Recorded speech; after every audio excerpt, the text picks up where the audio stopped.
شاهي دارالتحریر کې له څه مودې کار وروسته د پوهنې وزارت لخوا د لوړو زده کړو لپاره د مصر هیواد الازهر پوهنتون ته واستول سو.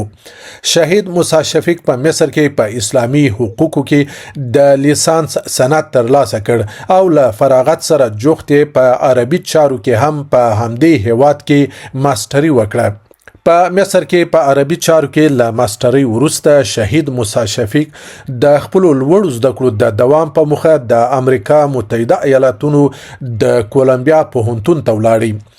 د امریکا د نیویارک په کولمبیا پوهنتون کې په نړیوالو مقایسوي حقوقو کې دویمه ماستري ترلاسه کړه.